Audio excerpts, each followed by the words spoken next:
back to the Citizen channel, another episode of I Didn't Know That, where we take the hard copy of a game. In this case, great cover, the game against Newcastle United on the 15th of February. Have a look, anything interesting inside, read a little excerpt from one of the articles. There's a good one with old Ian Brightwell today, or young Ian Brightwell. He's younger than me, that's for sure. Anyway, we'll have a look at what's inside, what's any oddities, facts we didn't know or we forgot, especially us of my age. Or you younger guys are fine, but a little bit of City history in this one, so hope you enjoy. Right, Ignition Sports Media are now the producer of the Match magazine, and subs available for a half season for season 24-25 from £70. Yeah, you can get all the back copies, etc., plus the Champions League games. They have the full season available for £135. And not to forget you guys abroad, because there's lots and lots of you.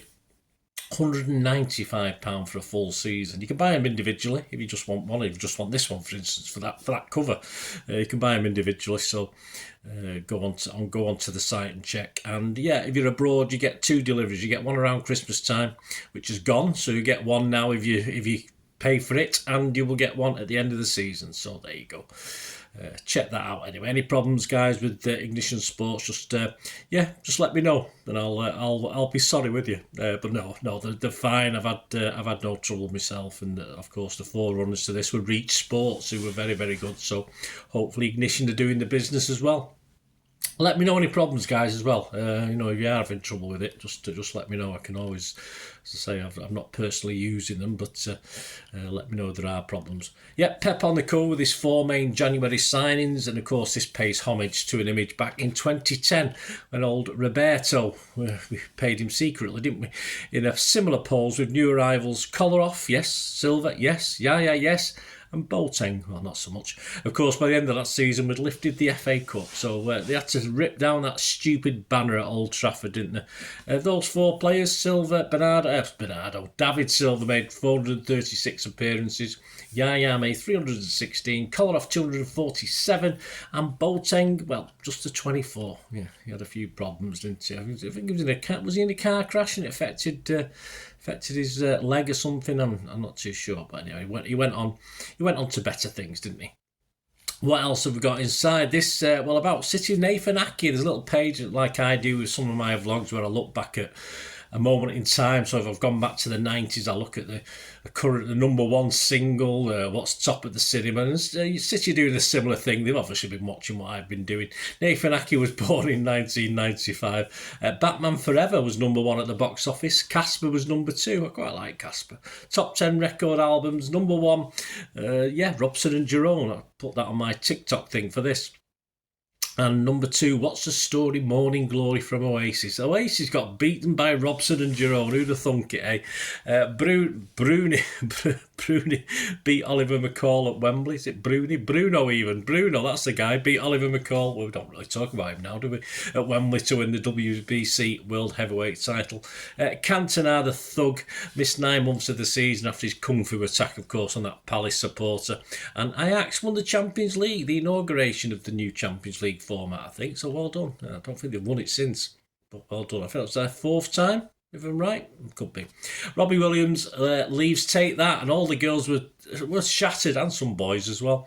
At City in 1995, well, our first victory of the year came on the 22nd of February, so we had to wait a little while. 2-0 over Ipswich. Maurizio Gaudino was the Blues, was joined to Blues that time. We finished the season 17th, just about safe, and we were City staying up, City staying up, and we went to Blackburn late in the season, of course, and won there. Although, of course, Blackburn were battling out for United then, so I thought we'd done them a favour, but fortunately, Blackburn would go on to lift the title.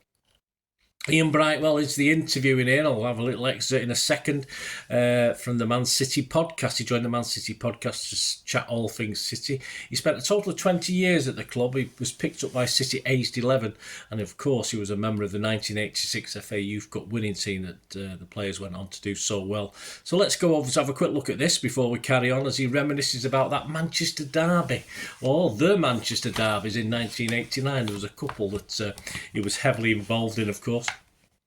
He goes on to say, the youth policy paid off for the club as the class of 86 matured into the side that helped us back into the First Division in 1989. setting up a Manchester derby that will never be forgotten by the City fans. Brightwell remembers how a smart piece of thinking by Tony Buck, who sadly died last month, helped to spark one of the greatest days in the club's history when trouble in the crowd caused a brief suspension of play. Yeah, I can't remember. I think I was in the bit between the main stand and the north stand, and kicking off in the north stand. Nothing near me, and I think I took one or two of the kids, so it was all right. It was sort of something and nothing, of course it was, but there was a brief suspension in play, as Ian said. After about 5 minutes, there was a scuffle in the north stand, so referee Neil Midgley blew the whistle and said, "Off you get," says Brightwell. We went up to the tunnel at Main Road, and about halfway up, there was a gym on the right hand side, just a big room with a rope for head tennis, and Tony Buck was waiting for us by the door, ushering us into the gym. United went straight up to their dressing room, but Skip got us passing balls, keeping warm, stretching on the move. Neil Midgley then blew up and we went back onto the pitch. We were warm and ready to go, whereas United had to sit in their changing room. We came out and scored within 2 or 3 minutes of the restart. From there we got confidence, got the second, and were 3-0 up at half time, and it was getting there. It certainly was. I used to have the video. I think I wore it out. I played it that much over the years. 3-0 is a good score to go in at half time, but we then thought back to the previous season when we got promotion. We were beating Bournemouth 3-0 at half time. We were, and ended up drawing 3-3. So I thought, we can't do that again. So we get out, and what do? We concede really quick, but another fluffy views goal, wasn't it, I think. A few minutes passed, the crowd were unbelievable, and we went to the other end. Lakey beat 2 or 3 players and squared it back for Dave Oldfield to tap in for 4-1. You could see then that United's heads went down at 3-1. They had a chance, and at 4-1, they didn't. The final goal was the best of the match. Ian Bishop pinged it to David White, his first time ball on a half volley, and Andy Hinchliffe came up from left back and smashed the header in, running past the Kippax, giving it 5. It was a first derby for a couple of years, and we weren't expected to win, but to beat them so convincingly, the fans were going berserk. We certainly were, Ian. But Brightwell was not on the score sheet that day, but when United sought revenge in the return at Old Trafford later that season, he came up with one of the great derby goals, a stunning drive that flew into the corner of the net, right in front of the jubilant away fans in the scoreboard end. Well, I was in the United bit, and I got spat on because I couldn't help but jump up when that went in. So I got a little bit of spitting on me. So, I sort of let it go. I let it go. I was a bit outnumbered. I was just under the cameras. I don't know what bit's called. I think it was there was a little bit of standing bit there, from memory. I get mixed up sometimes. Anyway, I was there, but I wasn't at the scoreboard end. By that time, Howard Kendall's manager, Peter Reid, was first choice in midfield, but Reedy was suspended for that game. He says, Howard told me a few days before I will be playing Saturday in the derby. For me, it was great. I had a lot of experience in the first team, and it gave me confidence and time to prepare. Brightwell relates in the podcast how a somewhat artisan piece of advice from fellow defender Steve Redmond encouraged him to take a pot shot with spectacular results. I hit it with my left foot, my weaker foot, and it seemed to take forever to go in. He says, I thought that's going to go in, and it did, but I didn't really know what to do, as I didn't score that many goals. So I ran off and jumped up and realised, hang on, I've just scored in the Manchester derby here. It was right at the end where the City fans were. Yeah, some good limbs that day in there. Some good limbs with me, but it didn't do me much good. I could see them giving all that on the fences. I got giving it all out on the fences. I got interviewed by ITV after the game, and they asked me what I was thinking. I told them the ball came across and just wellied it. It's a phrase that has kind of stuck with me. We should have won that game. We had loads of chances and couldn't get the ball in the back of the net. Well, yeah, good job he didn't score anymore. I might have got worse and spat on, but hey, dirty bastards, aren't they? But yes, well, we won't go on to about United fans, will we? Yeah, Ian Brightwell named thanks to that little piece in the programme. And Ian King Clancy is a player who stood out of all the players he played alongside. Did we learn anything about Newcastle? Well, of course, Newcastle are 4 times title winners. The last time was in 26-27 season, though, so a long time, nearly 100 years. 6 times FA Cup winners, and the last time was when they beat us back in 1954-55. Obviously, very lucky that day. Top 5 racist of all time. Yeah, he played for us. Peter Beardsley, 117 goals in 321 appearances. Product of the famous Wallsend Boys Club. Is that where Gaza came from? I think so. Alan Shearer, 260 goals in 405 appearances, and that's a record that still stands for now. Come on, Erling, you've got 10 years, mate. Kevin Keegan, 49 goals in 85 in 2 seasons, and of course, an iconic manager for us as well. Malcolm McDonald, 138 goals from 257 appearances. Super Mac, although we call him Super something else at the matches, but I won't pronounce it. I won't put that out on here. Only England player to score 5 in a competitive game. Well, a sort of competitive game. It was Cyprus, but all credit to him. Jackie Milburn, 201 goals from Wor Jackie from 399 games. Only 5'5", flipping heck. Stars of their 3 FA Cup wins in the 50s, 3 wins in 4 years, of course, with that one over us as well. Well, did we learn anything about City and Newcastle? Well, we can always rely on Gary James, can't we, for some information. One moment in time talks about Sergio's glut, that's it, yes, it's part of my feature. I've not done this one yet.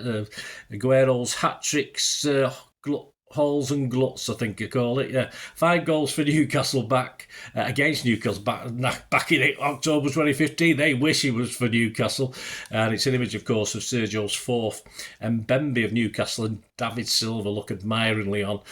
Silva had supplied the assist for this one, of course. Tim Krul was the keeper on the receiving end. Sergio's 5 goals were even more important. He's gone 595 minutes in all games without a goal before this. About 7 weeks since we last saw him get a goal. Newcastle actually took the lead in this game as well, so you should never poke the bear, should you? But an Aguero header from a Ferner assist sent the teams in level at half-time. He came alive in the second. City's second was from the edge of the area. His hat-trick goal from a David Silva pass, though on target, took a slight deflection, an 8-minute hat-trick altogether, and then KDB made it 4-1. Then came the goal that's featured in the image. His 5th and City's 6th from close in from another KDB assist. Despite a big chunk of the game left, Sergio, like Haaland, more recently, if you think a couple of seasons ago when he had a chance to score 6, which would have been very historic, Aguero was took off as well. Pellas had to sort of explain why, and it was apparently because Aguero had actually treatment for a knock at half-time, so that was the reason for taking him off. I'm sure Aguero wanted to stay on, but he didn't make too much of a fuss. I think Haaland made a bit more of a fuss, didn't he? Hope you enjoyed this anyway, guys. This little look at the programme. I think it's a cracking one this week. If you are just going to buy a programme from Ignition Sports, this is a cracking one to buy. Really enjoyed this one. Really enjoyed reading it. Really enjoyed sharing these items with you guys. Let me know your memories of anything I've spoke about today, especially the 5-1 and the Brightwell Welly and the limbs, etc. You like me, stuck in the United, but there's quite a few Blues dotted around. There always is at Old Trafford, certainly in those days. I've not been for that long now, guys. I wouldn't know if they are now. I have no idea. I know you probably have to keep your head down still, but there you go. So leave us your comments. Let us contact me through my socials. Please, if you do like what I try and do on the channel, I try and do a fairly unique range of stuff on City, past and present. If you like what I try and do and want to help support me in any way you can, there are ways of doing that. All you have to do is keep watching and listening. Well, I hope you enjoyed the feature, and if you can support me through the subscription, if you can subscribe, guys, that'd be wonderful if you've not already done so. We do actually have memberships at the moment, just 99p a month, so you get access to all my City stuff, including all the history vlogs, dozens and dozens not been published yet that you get immediate access to, and every time I do a edit and do a vlog, you get immediate access to it as well. So you can have a copy of scripts as well if you want any hard copy of the sort of things I do on matches and teams and managers and players, etc, etc. So if you can join the membership, that'd be wonderful. We do fine. And if you want to support the channel just by watching the ads, that helps. Watch the ads, let them play through while you just have to check your phone or something, let it play out. And of course, if you follow any of the links, that always works as well. If you follow a link to one of the ads and you fancy something, I've done it myself. I've followed a link and actually purchased something from another organisation. But it can happen. It can happen. Not all ads are stuff you're not interested in. And of course, if you can give us a like, guys, that would be absolutely fantastic. All likes are much appreciated. Anyway, thanks for watching. Until the next time, of course, I only ever ask one thing, don't I? Please, I ask you all to stay safe, especially you Blues. Until the next time, come on, City. Bye for now.